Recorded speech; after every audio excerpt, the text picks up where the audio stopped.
Hey, I'm Michael Janda. Thanks for joining me again for another lesson. This one we're going to talk about sales and how to close more sales. Now, primarily in this one, we're going to talk about how to respond to an RFP. An RFP is a request for proposal. Request for proposal. And I had a question that came to me from somebody in my community, and they reached out to me with this question. Hey, Mike, I'm running ads using Google Ads and I'm getting leads that are asking for proposals.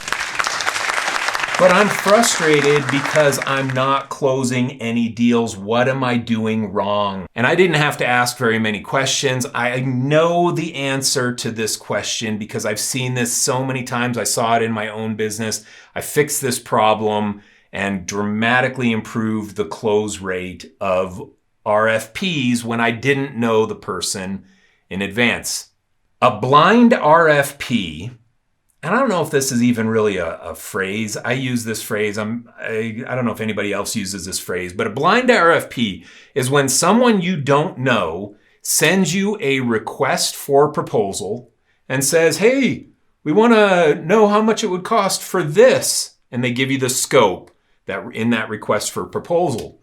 I call it a blind RFP because it's kind of like a blind date where you don't know the person who's coming on the blind date. You get set up or something, or you just have no relationship there in advance. So it's a blind date. This is a blind RFP. Now, most blind RFPs are from people who are price shopping.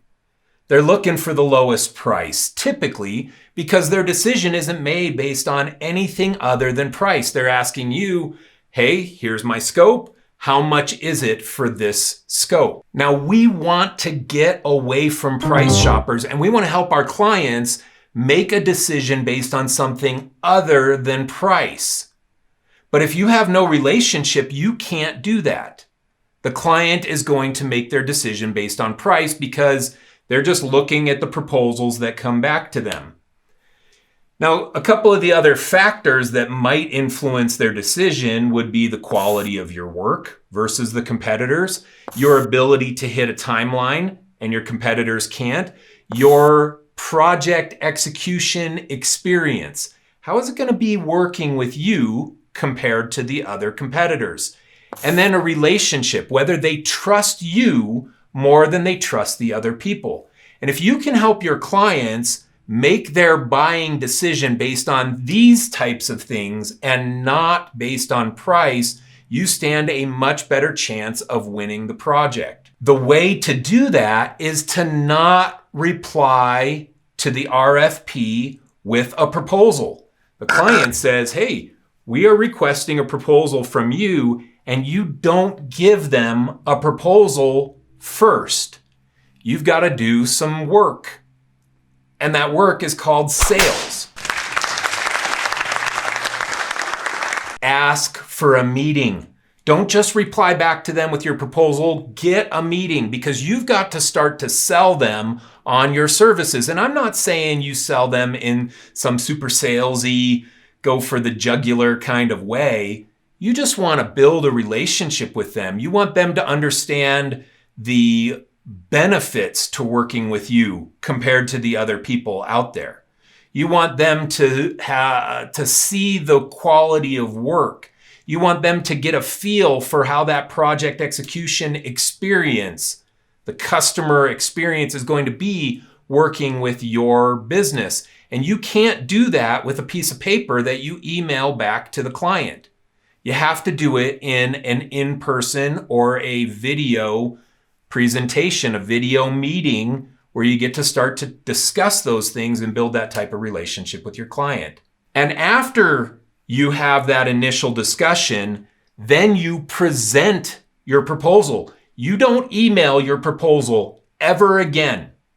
No more emailing proposals.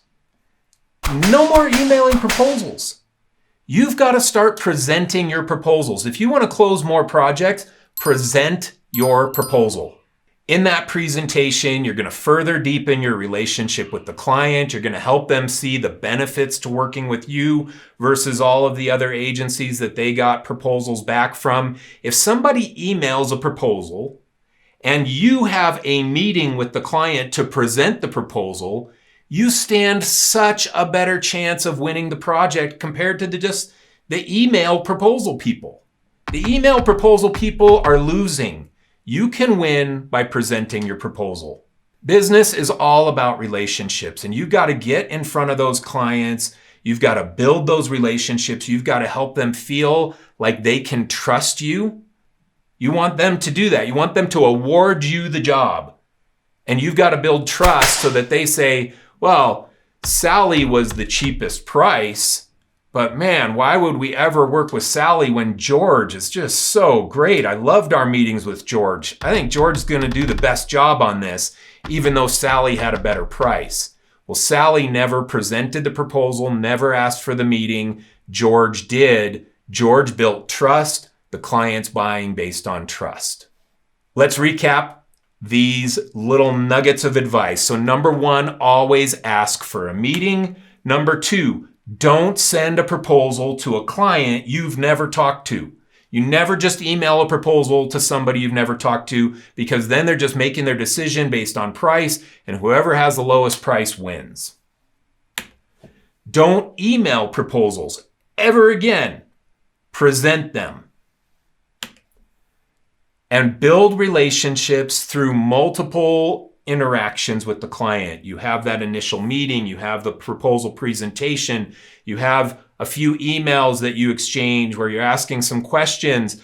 Those multiple interactions will build a relationship of trust with you and your potential client and dramatically improve your chances of landing the project. Okay, I hope that helps you close more sales. That's what this video is all about.